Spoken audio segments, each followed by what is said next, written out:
BNA commander 70 साथियों समेत कौमी धारे में शामिल। कमांडर सरफराज मंगलजई ने हथियार डाल दिए। लेफ्टिनेंट जनरल सरफराज अली शहीद के हेलीकॉप्टर पर हमले का एतराफ। भारत के मुलव्विस होने का इंकिशाफ। कहा, भारत से पैसे लेकर अपने लोगों का खून बहाया जा रहा है। मज़मूम मकासद के लिए बलोचों को इस्तेमाल किया जा रहा है। आम बच्चों को वरगलाकर हमलों के लिए भेजा जाता है। निगरान वजीर जान अचकजई बोले, पाकिस्तान की तरक्की का रास्ता बलोचिस्तान से जाता है। मक्कार दुश्मन हमारी सरजमीन को जलाना चाहता है।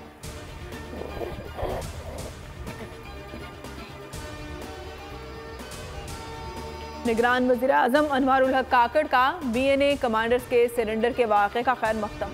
सोशल मीडिया की वेबसाइट पर अपने ट्वीट में लिखा, मैं कानून नाफिज करने वाले इदारों और इंटेलिजेंस एजेंसियों, ख़ास तौर पर ISI की कोशिशों को सराहता हूँ, जिन्होंने इस पेचीदा मंसूबे पर अमल दरामद किया और उसकी क़यादत की।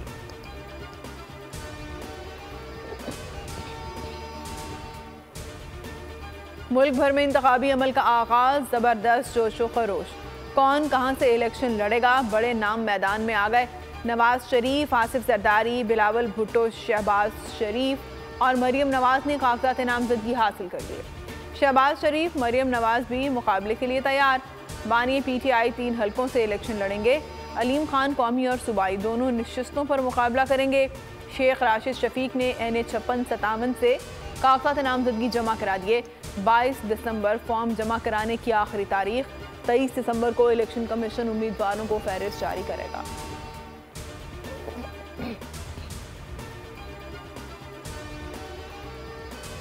परवेज खटक की जमात का नाम तब्दील करने की मंजूरी। पाकिस्तान तहरीक इस्लाहात का नाम पाकिस्तान तहरीक इंसाफ पार्लियामेंटेरियंस होगा।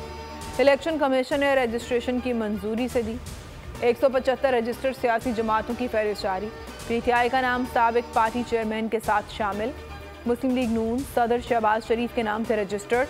पीपल्स पार्टी के chairman Bilawal Bhutto, PP parliamentarians के चेयरमैन आसिफ जरदारी हैं।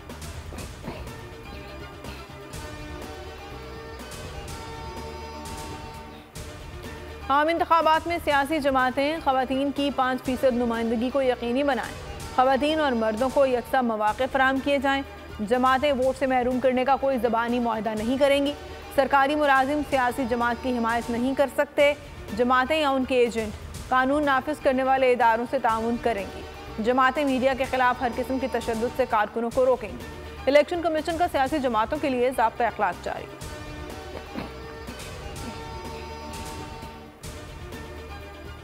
मुस्लिम लीग नून का इलेक्शन कमीशन पर एतमाद का इजहार। अतातारड़ कहते हैं, आम इंतखाबात चाहते हैं, इलेक्शन कमीशन पर एतमाद है। इलेक्शन कमीशन को तनकीद का निशाना बनाना रिवाज बनता जा रहा है। आम इंतखाबात मुकर्ररा वक्त पर होंगे। हल्का बंदियों पर हमारी सिफारिशात सुननी चाहती तो अच्छा होता। आम इंतखाबात के लिए इलेक्शन कमीशन ने तमाम जमातों को बुलाया। खुद काम सही करते नहीं, इल्ज़ाम इलेक्शन कमीशन पर लगाते हैं।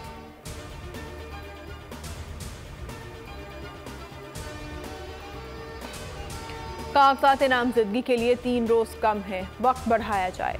JUI और MQM ने चीफ इलेक्शन कमिश्नर को खतूत लिख दिए। कामरान मुर्तज़ा का कहना था, इंतखाबी शेड्यूल में तरमीम की जाए। खालिद मकबूल सिद्दीकी ने लिखा, कागजात नामजदगी के लिए फॉर्मेलिटीज़ की तवील फहरिस्त है, तारीख में तोसी होनी चाहिए।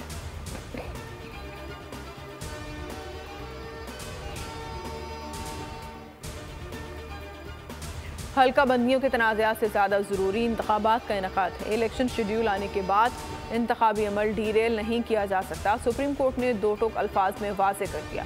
हल्का बंदियों के खिलाफ दरख्वास्तों पर तहरीरी हुक्मनामा जारी। अदालत ने कहा, इंतखाबात के लिए घड़ी की सुई आगे बढ़ रही है।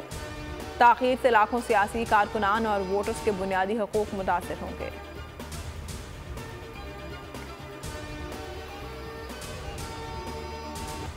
ऐसे शख्स को इक़्तिदार में लाया गया जिसके पल्ले कुछ नहीं था। इस शख्स के आने से महंगाई बढ़ गई। अब हम किससे गिला करें? आज दूध का दूध पानी का पानी हो रहा है। नवाज शरीफ का पार्टी रहनुमाओं से खिताब। कहा, इलेक्शन की तैयारी पूरी है। जाली केसेस में 150 पेशियां भुगती, सजा पाई। ये केसेस अब खत्म हो रहे हैं।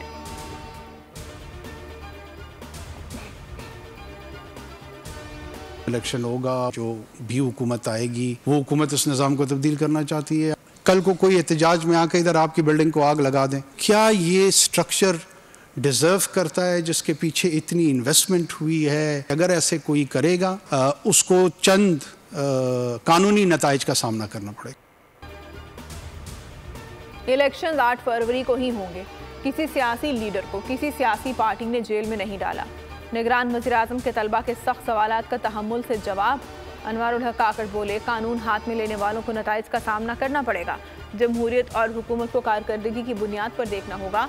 रियासत के सिविल और सिक्योरिटी से मुतालिक इक़दाम दो अहम किरदार हैं। मकबूलियत बेहतर डिलीवरी में तब्दील नहीं होती तो तबाहकुन होती।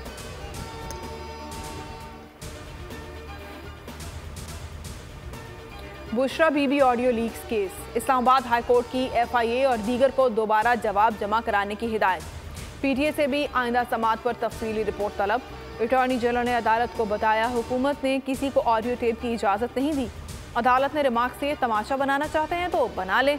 अब वफाकी हुकूमत पर है कि वो केस कैसे चलाना चाहते हैं। अगर हुकूमत ने नहीं बताया तो फिर हम नेशनल और इंटरनेशनल अदालती मुआविन मुकर्रर करेंगे।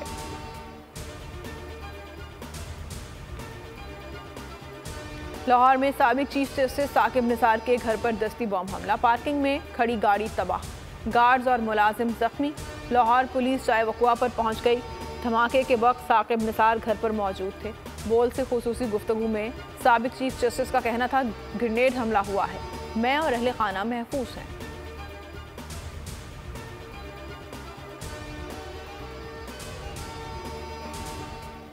रावलपिंडी में एहतसाब अदालत के जज मोहम्मद बशीर की गाड़ी के करीब फायरिंग। पुलिस ने मुलजिम को रंगे हाथों गिरफ्तार कर लिया।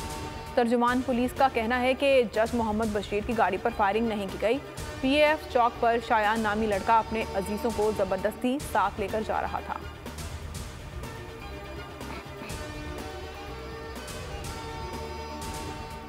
पाकिस्तान के खैरखा हैं, हम इस मुल्क के पाकिस्तान के सलामती के दुआ गो हैं। पाक फौज जिंदाबाद, पाकिस्तान जिंदाबाद।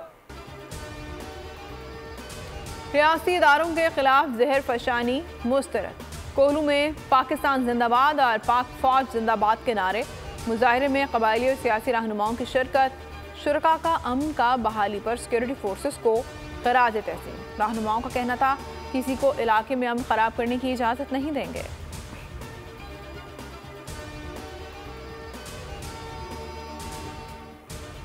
पाकिस्तान ब्लॉक पॉलिटिक्स पर यकीन नहीं रखता, दोस्त ममालिक से मुतवाज़न ताल्लुकात चाहते हैं। आर्मी चीफ की अमरीकी थिंक टैंक्स और मीडिया से खुसूसी मुलाकात। सिवा सालार का मसला कश्मीर, कश्मीरी अवाम की उमंगों और अक़वाम मुत्तहिदा की करारदादों के मुताबिक हल करने पर जोर। कहा, गजा में फौरी जंगबंदी, पायदार अमन के लिए 2 रियासती हल की ज़रूरत है। आर्मी चीफ का कहना था, पाकिस्तान ने दहशतगर्दी के खिलाफ जंग में बेमिसाल कुर्बानियाँ दी। अवाम की भरपूर हिमायत से आखिरी दहशतगर्द के खात्मे तक जंग जारी रहेगी।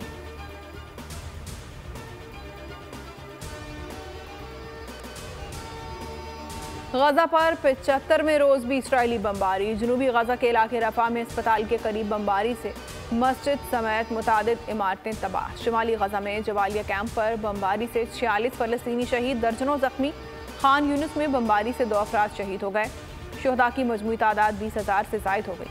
अक़वाम मुत्तहिदा की पनागाहों में मुतादिद बीमारियाँ फूटने से फ़लस्तीनियों की मुश्किलात बढ़ गईं। यमनी हौसियों ने यमन पर हमलों की सूरत में अमरीकी बहरी जहाज़ों को निशाना बनाने की धमकी दी।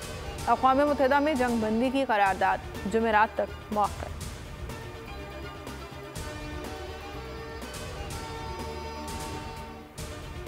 अमरीकी अदालत ने साबिक सदर डोनाल्ड ट्रंप को इलेक्शन लड़ने के लिए नाअहल करार दे दिया। ट्रंप कोलोराडो में प्राइमरी में मुकाबला नहीं कर सकेंगे। डोनाल्ड ट्रंप के तर्जुमान ने फैसले को गैर जमहूरी करार देते हुए फैसले के खिलाफ अमरीकी सुप्रीम कोर्ट में अपील करने का ऐलान कर दिया।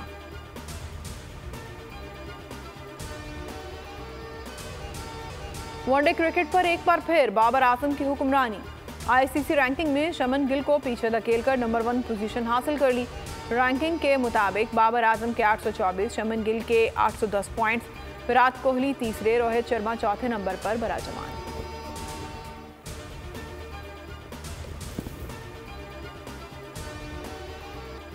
मुल्क में सर्दी की शिद्दत में इजाफा। बलूचिस्तान और बालाई इलाकों में पारा नुक्ता इंजमात से नीचे। मगरबी हवाओं के सिस्टम की दबंग एंट्री।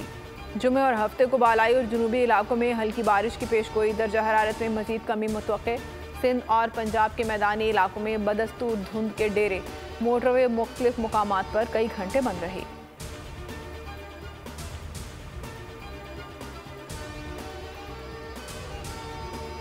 झूठ पे मबनी फिल्में ना होना कि आप बाकायदा पाकिस्तान का नाम ले लेके उसको बुरा ये कह रहे हैं। गलत है। बाकायदा मतलब पाकिस्तान बेसिकली हवास पे सवार रहते हैं हर जी। तो इसमें कुलभूषण का भी आपने एक किरदार रखा हुआ है, जरा उसके हवाले से भी बताइएगा। ये 2 पॉइंट्स ऐसे हैं जो बहुत ही मेन थे इस पूरी फिल्म में। एक तो गवादर और एक द मास्टरमाइंड कुलभूषण यादव। मुझे अंदाजा है कि आज आपके शो के बाद इंडिया से बड़ी चीखें उनकी निकलने वाली हैं।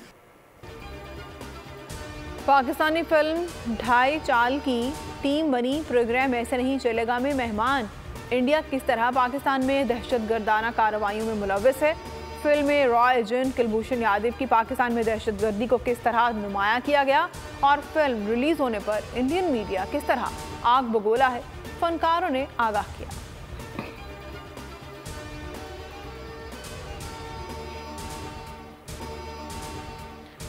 कौमी तराने के खालिक अबुल असर हफीज जालंधरी की 41वीं बरसी इंतहाई अकीदत और एहतराम से मनाई जाएगी।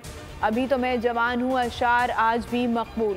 सूबाई दारुल हुकूमत लाहौर समेत मुल्क भर में मुख्तलिफ सियासी और समाजी जमातों के ज़ेर एहतमाम मुख्तलिफ तकारीब का एहतमाम किया जाएगा। तमग़ा हुस्न कारकर्दगी और हिलाल इम्तियाज से नवाजा गया। 21 दिसंबर 1982 को 82 बरस की उम्र में इंतकाल कर गए।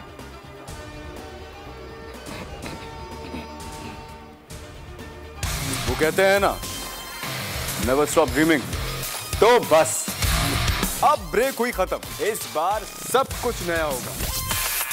ना टिकटॉकर्स ना यूट्यूबर्स, सिर्फ और सिर्फ ऑडियंस। गेम शो ऐसे चलेगा। एक बार फिर इनामात की भरमार, तफरी और मौज मस्ती की बहार। आवाम का हर दिल अजीज गेम शो ऐसे चलेगा एक बार फिर धूम मचाने आ रहा है। हर हफ्ता और इतवार को आवाम जीत सकेंगे करोड़ों के इनामात। देखें, शिरकत करें और हो जाएं माला माल।